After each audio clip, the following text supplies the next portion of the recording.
अख्तरुल ईमान है। मैं आपको बता देना चाहता हूँ कि अख्तरुल ईमान साहब जितनी शिद्दत, जितनी मोहब्बत ख्वाजा दामन के जनता से करते चले आ रहे हैं, उससे कम अमर वैसा के लोगों से भी नहीं करे। और हम समझते हैं, मुझे फख्र महसूस हो रहा है कि अमर वैसा और ख्वाजा दामन से कम बहादुरगंज के लोगों के दिलों में और उनके दिल में बहादुरगंज के लोगों के लिए जो मोहब्बत है, ये इस बात की निशानी है कि हमने गुज़श्ता जो इलेक्शन लड़ा, जिसमें आपने 68,000 वोट दे करके अख्तरुल ईमान साहब को एक मील का पत्थर साबित किया है। पार्टी उसके लिए आप सबों का फिर से एक बार शुक्रिया अदा करती है। ये अख्तरुल ईमान साहब वही हैं जो जिनके पास संपत्ति सिर्फ आप हैं। सीमांचल का एक नौजवान जो अख्तरुल ईमान साहब की एक फोन पर, एक दावत पर दीवानों के तरह दारुल ईमान में चला आता है। आज अख्तरुल ईमान साहब के लिए पास आपको देने के लिए कुछ भी नहीं है मेरे भाइयों। अख्तरुल ईमान साहब की मोहब्बत इस बात का सबूत है, आपकी आमद इस बात का सबूत है कि आप चाहे यहाँ पर मगरिब के बाद प्रोग्राम हो या सुबह के 8 बजे का प्रोग्राम हो, ये दारुल ईमान बुजुर्गों से, जवानों से सबसे भरा पटा रहता है। दूसरी पार्टियों के लालटेन में तेल नहीं रहता, लेकिन सिर्फ आपकी वोट की सौदागरी करने वालों को 2024 में राष्ट्रीय जनता दल का उम्मीदवार को जमानत जब्त करके पूर्णिया के मुसलमानों ने बता दिया कि अब सीमांचल और बिहार में मुसलमानों का कोई लीडरशिप होगा, मुसलमानों की क़यादत किसी के हाथ में होगी, तो बिहार का इकलौता एमआईएम का एमएलए, एमआईएम का लीडर जनाब अख्तरुल ईमान साहब की क़यादत को कबूल करने का काम होगा। आइए, हम हैल नहीं बनना चाहते हैं आपके और आपके एमएलए के बीच में। हम बिना ताखीर व तमहीद दावतें सुकून दे रहे हैं। अमोर एमएलए पार्टी के पर्दे सदस्य जनाब अख्तरुल ईमान साहब को बड़े ही अदब के साथ दावतें सुकून दे रहे हैं।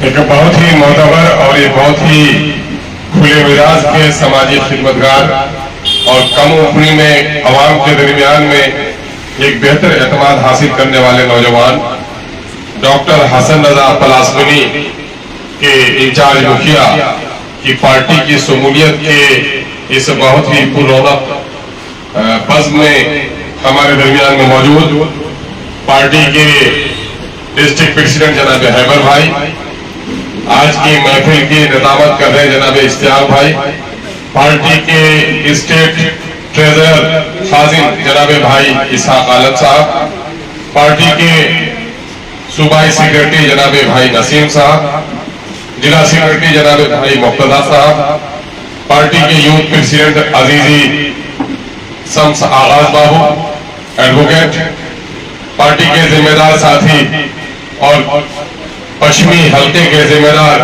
अजीजी भाई जुम्मन बाबू, वसीम बाबू, तसव्वुर बाबू, मुन्ना बाबू और पार्टी के दीगर साथियों, हम अपनी पार्टी की जानिब से बहादुरगंज से आज पार्टी में शामिल होने वाले अजीजी मुखिया हसन राजा, डॉक्टर हसन राजा का इस्तकबाल करता हूं और उनके साथ जो लोग भी आए हैं, कारकुनों की हैसियत से, पार्टी के शहदाइयों की हैसियत से, अजीजी डॉक्टर हसन रजा के हमदर्दों की हैसियत से आप तमाम तर का इस्तकबाल करते हुए आप सबों की मोहब्बत का शुक्रिया अदा करता हूँ। यह वक्त किसी तवील गुफ्तगू का नहीं है। जिस तरह से किसान को अपने खेतों की लहलहाती फसल को देखकर, ताजिर को अपने दुकानों की तरक्की को देखकर, एक बाज माँ को बरसों के बाद अपने आगोश में औलाद को देखकर खुशी होती है, यकीनन है सियासी एतबार से जब पार्टी में कोई कदावर लीडर एमआईएम का झंडा थामता है तो एमआईएम के हर एक कारकुन को उससे ज्यादा खुशी होती है। हम समझते हैं कि बहादुरगंज में हमारे कई साथी मजबूती से पहले से काम कर रहे हैं। पार्टी के हमारे ब्लॉक प्रेसिडेंट जनाब भाई तौसीफ साहब बड़ी जिम्मेदारी से अपनी जिम्मेदारी अदा कर रहे हैं। भाई जनाबे मासूम रजा साहब काफी दिनों से अपनी जिम्मेदारी अदा कर रहे हैं। हमें एक मजबूत खंभा और वहां मिल गया है और बहादुरगंज में जो पार्टी की ताकत थी, यकीनन है उस पार्टी में और इजाफा होगा। पिछले दिनों से ही अजीजी वसीफ बाबू और जुम्मन बाबू और दूसरे लोगों की ख्वाहिश थी कि अजीजी डॉक्टर हसन रजा साहब पार्टी में शामिल हो। देर ही सही इलेक्शन में इनकी पूरी हिमायत मिली, लोगों ने इनके कारनामों को देखा है और इनके गायबाने में भी पार्टी ने इनकी सहूलियत के बारे में इज़हार तशक्कुर पेश किया। मैं आप लोगों से चंद जरूरी बातें करना चाहता हूँ। सीमांचल अपना गरीब है, मफलुकुल हाल है, अनपढ़ है, लेकिन शरीफ हद से ज्यादा है। और ये शराफत न जाने हमारी शराफत है या हमारी कमजोरी है, इसका आज तक मुझको सही तौर पर अंदाजा नहीं लग सका। मेरे भाइयों, मैं जरा इशारे के नाम में बात करूं, रंज नहीं हो आपको। सीमांचल का ये इलाका बड़ा गैर परस्त हुआ है और वो अपने बारे में भी कभी फिक्र नहीं किया, और जिसके नतीजे में इनको बड़ा नुकसान उठाना पड़ा है। आपने वोट डाला, वोट डालकर आपने वजीर बनाया, सरकार बनाई, लेकिन अपने बच्चों की तकदीर को नहीं संभाल सके। आज चमकी बुखार से एक ही फैमिली का 3 बच्चा दिगरबाग में इंतकाल कर गया। इसकी तो खबर बन गई, लेकिन न जाने कितने पेट में बच्चे डॉक्टर के बगैर हमारे यहां मर जाते हैं। कितनी माएं और कितने वालिदैन हमारे बच्चा परदेश में सिसक कर दम तोड़ रहा है। अगर परदेश कमाने के लिए न जाए तो यार इंसान को नोच कर खाएगा। आज जो कुछ भी हमारे यहाँ खुशहाली आई है, जो भी हमारे बदन के कपड़े बदले हैं, जो भी माओ का लिबास बदला है, घर और आंगन की तस्वीर बदली है, उसमें न दिल्ली के मोदी का हिस्सा है, न बिहार के नीतीश का हिस्सा है। अगर ये तब्दील और तब्दीली आई है तो हमारे परदेसी नौजवानों की कुर्बानी हो सकती। इन लोगों ने अपने माँ और बाबू की मोहब्बत की कुर्बानी देकर, बीवियों की बिस्तर को छोड़कर, अपने छोटे नन्हे मुन्ने फूल जैसे बच्चों को अपनी आंखों से ओझल करके आज जो कमाया है, उसी से हमारी थोड़ी बहुत हालत सुधरी है। सरकार की तरफ से न बिजली का इंतजाम सही है, न सड़कें अच्छी बन सकी, न पुल का इंतजाम हो सका, न बीमारों के लिए डॉक्टर का सही इंतजाम हो सका।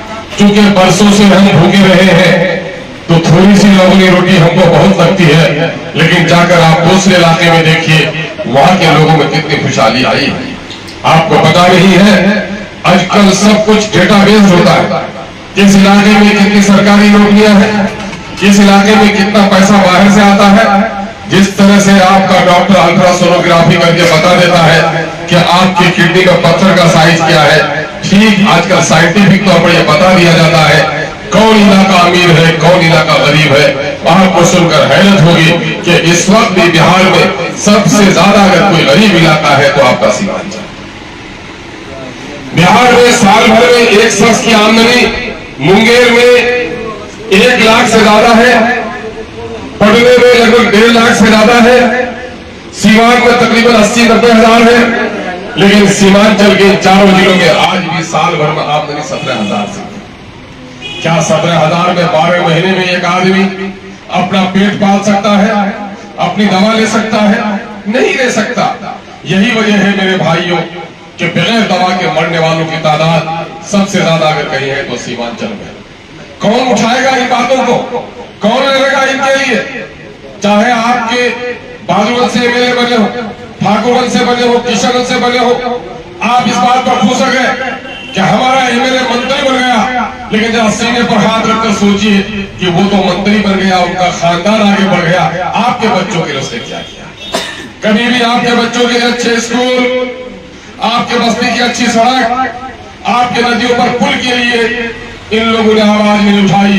भला हो बैरिस्टर सऊदी अवैसी को कहा कि अल्लाह तबारक तआला ने उसके सीने में एक धड़कता हुआ इंसानी दिल दिया है, जिसके दिल में अगर दर्द है तो दिल की बीमारी नहीं बल्कि आपकी बीमारी और आपकी बदहाली का दर्द है, जो रातों दिन पूरे मुल्क में मुसलमानों की, दलितों की बदहाली का रोना रोता है और उसके हल के लिए आवाज उठाता है। पार्लियामेंट में हो, असेंबली में हो, जहां भी एमआईएम का आदमी होता है वो खुदा से डरता है, खुदा के बाद किसी नमरूद से नहीं डरता, वक्त के हामान से नहीं डरता, वक्त के फिरौन से नहीं डरता है। सच्ची बात अगर सीना ठोक कर कोई बोलता है तो ये एमआईएम का आदमी। यही वजह है मेरे भाइयों कि बिहार में हमारी बहुत लंबी तारीख नहीं है। 2015 में आप लोगों ने बड़ी मोहब्बत दी थी, हम जीतते जीतते हार गए। 2019 में आप लोगों ने बड़ी मोहब्बत दी, हम पार्लियामेंट के इलेक्शन में आप लोगों ने बड़ा साथ दिया और 2020 में बहादुर के लोगों आप लोगों ने तो रिकॉर्ड तोड़ कर एक आदमी जो मोहल्ले का इलेक्शन नहीं जीत सकता था आप लोगों से एमएलए बना दिया सिर्फ इसलिए कि अवेसी का वो झंडा लेकर आया था। आपके एहसान को फरामोश नहीं कर सकते। लेकिन तारीख शाहिद है कि अगर कोई आसमान की बुलंदी पर तेजी से उड़ता है, जब टकराता है तो चकनाचूर भी हो जाता है। जिसने धोखा दिया, किसको धोखा दिया? बैरिस्टर को धोखा दिया। क्या उस कैंडिडेट ने अब्दुल इमाम को धोखा दिया? नहीं, उसने धोखा दिया तो बहादुरों की आवाम को धोखा दिया है और बहादुरों की आवाम ऐसे जालिमों को कभी माफ नहीं करेगी। पूरे बिहार में हम लोग 5 आदमी जीते थे, लेकिन आपको पता है कि कोचाधामन में हो या बहादुर में हो, अमोर में हो या आपका बायसी में हो या जोकी में हो, पटाखे नहीं फूट रहे थे सिर्फ, बल्कि पूरे बिहार में, बल्कि बिहार से बाहर भी जहां मुस्लिम कमजोर आबादी है वो ये समझ रहे थे ये बिहारी जो रिक्शा चलाता, ठेला चलाता है, चलो उस सीमांचल से कयादत उठी है, वहां के लोगों का भला हो। और इन बेईमानों ने, इन बदअंदेशों ने, इन जमीर फरीसों ने, इन दगाबाजों ने सिर्फ अपने जमीर का सौदा नहीं किया, बल्कि हमारे और आपके सपनों को चकनाचूर किया है। उनको सजा देना हमारा सबसे बड़ी फरीजा है। और ये कब होगा? आज हमारी किस बात की लड़ रही है? ये तो चंद टुकड़े की वजह से चले गए, लेकिन आपके सामने में जो बंदा खड़ा है आप उसे अच्छी तरह जानते हैं। अल्लाह ने मानो दौलत से मुझे नहीं नवाजा है, बड़ा शुक्र है मौला का, लेकिन अल्लाह ने एक होशमंदाना दिमाग दिया है और लालच से बिल्कुल पड़े एक दिल दिया है कि वजारत की कुर्सियां भी आकर पैर में टकराती नहीं। अख्तरुल ईमान की नीयतों में कभी अवाम को धोखा देने का जज्बा पैदा नहीं हुआ। नीतीश कुमार ने बुलाकर वजारत देने के लिए कही, कांग्रेस के लोगों ने टिकट देना चाहा, लेकिन मैं भी जिद में हूं कि बरसों के बाद, 78 सालों के बाद, 75 सालों के बाद बिहार में मुसलमानों की क़यादत खड़ी हो रही है, जिसका लीडर मुसलमान है और लोग जीत के जाते हैं। वो लालू का नुमाइंदा हो सकता है, वो किसी कालू का नुमाइंदा हो सकता है, वो नीतीश का गुलाम हो सकता है, लेकिन एमआईएम से जो जीत के जाता है वो दलित, कमजोर और मुसलमानों की आवाज बनकर जाता है, वो आपका तर्जुमान होता है। इसलिए कोई कहे आज भी लड़ाई होती है, जानते क्या आवाज उठ रही है? बिहार में लड़ाई लड़ रही है, कहीं कहेगा ये भी मुसलमान, वो भी मुसलमान, वो भी मुसलमान। बड़ी अच्छी बात कही हमारे गया के एक नेता ने कि तुम अपने इन कैंडिडेट को मत देखो कि आपस में तो मुसलमान लड़ रहा है, तुम कौमी सतह पर देखो कि मोदी का कौन लड़ रहा है, सोनिया का कौन लड़ रहा है, अवेसी का कौन लड़ रहा है। जो अवेसी का लड़ रहा है वही तुम्हारा आदमी है, उसका जात और मजहब मत पूछो। अगर आप अपने चाहते हैं मुल्क में क़यादत करने के लिए, हमारे बहुत सारे बुजुर्गों को भी देख रहा हूँ, मुझे खुशी होती है। मैंने मिसालों से लोगों को बातें समझाई है। एक इंसान का वजन 60 किलो 70 किलो, उसके दोनों पांव काट दिए जाए जिनका वजन 30 किलो, लगड़ा कहलाएगा, जिंदा रहेगा कि नहीं रहेगा? दोनों हाथ उनके काट दिए जाए, 5 किलो उसका वजन होगा, लूला कहलाएगा, जिंदा रहेगा कि नहीं रहेगा? लेकिन गर्दन जिसका वजन माथे का 3 किलो 4 किलो वो काट दिया जाए तो वो जिंदा नहीं, वो लाश है। जिस तरह जिस्म में गर्दन नहीं तो वो लाश है, जिस तरह जिस्म में सर नहीं तो वो लाश है। जिस कौम का कोई सरदार नहीं वो कौम भी लाश की तरह। इसलिए आज हमारी जो लड़ाई है वो लड़ाई बस तो बाजू बचाने की नहीं है, अपने गर्दनों को बचाने की है। सबकी आवाज को उठाएगा तो गर्दन ही से आवाज निकलेगी, और गर्दन नहीं तो वो लाश है, वो कौम गुलाम है। और आज यही वजह है कि मौलाना असराउल हक कासमी साहब रहमतुल्लाह अलैह, एक अबकारी आलिम दीन, ये गय्यूर मुसलमान, एक फकीह इंसान, लेकिन जब तलाक का काला कानून आया पार्लियामेंट में तो सोनिया ने उसे बोलने की इजाजत नहीं दी, कांग्रेस ने उसे बोलने की इजाजत नहीं दी। मेरे भाइयों, अगर आपका अपना नेता होता तो जरूर बोलता, लेकिन कहीं न कहीं कांग्रेस ने उसे मजबूर किया। मौलाना को इंतकाल करना था, इंतकाल मुझे भी करनी है, रहना आपको भी नहीं है, लेकिन यकीनन मैं समझता हूँ ये कांग्रेसी समझे मैं नहीं समझे, उनके खानदान के लोग समझे मैं नहीं समझे, लेकिन मेरा दिल कहता है कि मौलाना के मरने का सबब उसकी बीमारी नहीं होगी, लेकिन मौलाना की मौत का बड़ा सबब यह सदमा भी रहा होगा कि शरीयत पर जुल्म हो रहा था और मौलाना को लब खोलने की इजाजत नहीं थी। यह गम सबसे बड़ा गम था। क्या इन लोगों ने, जिन लोगों ने हमारे साथ दगा की है, क्या ऐसे लोगों को बर्दाश्त करेंगे? सुनो, सिर्फ मंदिरों की तामीर से कोई अच्छा हिंदू नहीं हो सकता, मस्जिदों की तामीर से कोई अच्छा मुसलमान नहीं हो सकता, गिरजाघरों की तामीर से ही कोई ईसाई नहीं हो सकता, बल्कि जब तक वो अपने अफराद को, अपने समाज को अच्छा नहीं बनाए, वो अच्छा इंसान नहीं हो सकता। एमआईएम आपके दरमियान में यही कहने के लिए आई है कि आज हमारी मुकद्दस चेहरे, जिनके चेहरे पे दाढ़ियां है, ये नूरानी चेहरे जब आज ट्रेन में जाते हैं तो रुमाल से ढक के जाते हैं कि कहीं उसे मुसलमान न समझ ले। उम्र भर जिसने समझिए दिन में 24 घंटे जिनके सर पर टोपी रही, आज वो भी ट्रेन में जाता है तो टोपी समेट कर जाता है। आपका बच्चा कंगन पहन कर जाता है, अपना नाम नहीं बता पाता है। मुसलमानों, इस मुल्क में लाल किला आपके खानदान ने बनाया, ताजमहल आपके बाप की विरासत रही है, लेकिन आज इस मुल्क में इतने खौफ में जी क्यों रहे हो? क्या मस्जिदों की तादाद कम हो गई? मदरसों की तादाद कम हो गई? उलमा की तादाद कम हो गई?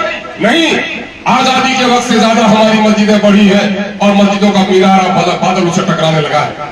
उलमा की तादाद बढ़ी है, मदरसे बड़े हैं, लेकिन मुसलमानों की जो ये बदहाली है, मस्जिदें तोड़ी जा रही है, मदरसे जलाए जा रहे हैं, बेटियों के नकाब फाड़े जा रहे हैं, दाढ़ियां नोची जा रही है, टोपियां उछाली जा रही है, नमाजों पर पाबंदी लग रही है, नमाज की हालत में लात मारा जा रहा है। उसकी एक वजह और एक वजह है कि पार्लियामेंट और असेंबली में आपका कोई नेता, आपका कोई लीडर नहीं है। दूसरी पार्टी के गुलामों को जो आपने लीडर समझा है, वो आपका कभी लीडर नहीं हो सकता। इन लीडरों को लीडर समझकर हमने अपने आप को तबाह बर्बाद किया है। इसलिए आज हमारी जो लड़ाई है, वो लड़ाई यही है, हम आधी रोटी खाएंगे, पैसे में नहीं बह जाएंगे, इलेक्शन में चंदा के नाम पर मस्जिदों का धंधा नहीं करेंगे। जो कौम जमीन का सौदागर होती है, वो कौम दुनिया में कभी इज्जत के साथ नहीं रह सकती। आज इलेक्शन के जमाने में दलितों के घरों पर जाओ, एक वोट नहीं बिक सकता उनका, लेकिन मुसलमान आज कहीं न कहीं, हमारे सादा लोग कहीं न कहीं अपने वोट का सौदा कर लेते हैं। यकीन जानो कि आज अभी यहाँ पर गिरिराज जो गाली देके गया, मुसलमानों की दाढ़ी और टोपी से पाकिस्तान नजर आता है, उसके अपने पिता से पूछना चाहिए, अपने मरे हुए बाप के और दादा से, कि कब्रों से जाकर पूछो गिरिराज कि ये किशनगंज वो किशनगंज है। मुसलमानों की आबादी कल भी यहाँ थी, जब ये मुल्क बढ़ रहा था तो इस इलाके को बांग्लादेश यानी उस वक्त के पाकिस्तान में शामिल होने के लिए कहा जा रहा था। लेकिन हमारे बाप दादा ने क्या कहा, हमने जन्म लिया है हिंदुस्तान में, हमारी कब्रें भी हिंदुस्तान में होंगी, हम पाकिस्तान जाने के लिए तैयार नहीं है, वो हमारी जमीन नहीं है। और आज यहाँ कर आके कहते हो कि यहाँ पर बांग्लादेशी है। ये क्यों कह रहा है? ये इसलिए कह रहा है कि आपने अपनी तलवार अपने दुश्मनों के हाथ में दे दी है, आपने नाअहलों को अपना इख्तियार दे दिया है, वक्त के दलालों को। जो लोग बीजेपी का तलवा चाटता है वो आपका लीडर बन जाता है। बीजेपी का तलवा चाट कर वक्त का कोई बड़ा से बड़ा दीनदार भी हो आपका लीडर बनेगा, वो मुनाफिक हो सकता है, आपका हमदर्द नहीं हो सकता।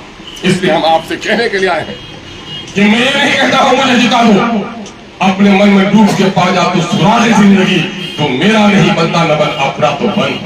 आप धड़कता दिल में सोचिए कि आपकी आवाज कौन उठाता है, आपके लिए लड़ कौन सकता है। मेरे भाई, अगर वक्त रहते हुए हमने ये काम नहीं किया, याद रखो नबी के नवासा जो अल्लाह के रसूल की गोद में खेले, इमाम हुसैन ने अगर शहादत दी थी, किसके लिए शहादत दी? शराबबंदी के लिए शहादत दी थी, बदकारी को रोकने के लिए शहादत दी थी, सूदखोरी को रोकने के लिए शहादत दी थी? नहीं, शहादत किस बात के लिए दी थी कि नाअहलों को हम तो खून दे सकते हैं, लेकिन अपना हिमायत, अपना वोट कभी नहीं दे सकते। यही इमाम हुसैन का पैगाम है और वो हुसैनी अज़्म होना चाहिए। गांधी जी ने कभी कहा था कि जब तक हुसैनी अज़्म पैदा नहीं होगा मुल्क को आजादी नहीं मिल पाएगा। मौलाना आजाद की सोहबत ने साले क़यादत से गांधी को आशना किया था। आज मैं आपसे कहना चाहता हूँ मेरे भाइयों, जब हमारे गया में, जब हमारे जहानाबाद में, जब मुंगेर में, जब छपरा में मेरी किसी बेटी की इज्जत लगती है, मेरी कोई बहन बेआबरू होती है, तो आज सबसे पहले उसकी आवाज कहीं आती है तो आपके किशनगंज में वो आवाज आती है, एमआईएम के सिपाहियों के पास उसके रोने की आवाज आती है। वो लोग जानते हैं कि बिहार की असेंबली में उनके बस्ती का लीडर जो बजाही मुसलमान है, वो उनकी हमदर्दी में आवाज नहीं उठा सकता। अगर किसी मजलूम के लिए आवाज उठा सकता है छपरा समस्तीपुर का, तो वो किशनगंज की सरजमीन का एमआईएम का कोई हमदर्द नहीं उठा इसलिए मेरे भाइयों, हम आपसे गुजारिश करने के लिए आए हैं कि आप लोग आए हैं, पार्टी में ज्वाइन हुए हैं। ये रस्मी पार्टी नहीं है, ये कांग्रेस और राजद नहीं है। आपको खून पसीना ये करना पड़ेगा। ये आप अपने बच्चे के बुखार के लिए जिस तरह परेशान रहते हैं, रात भर नहीं सोते, ठीक उस तरह से इस पार्टी को आगे बढ़ाने के लिए आपको लड़ना पड़ेगा। और जितने मंसूबे आपके खिलाफ बन रहे हैं,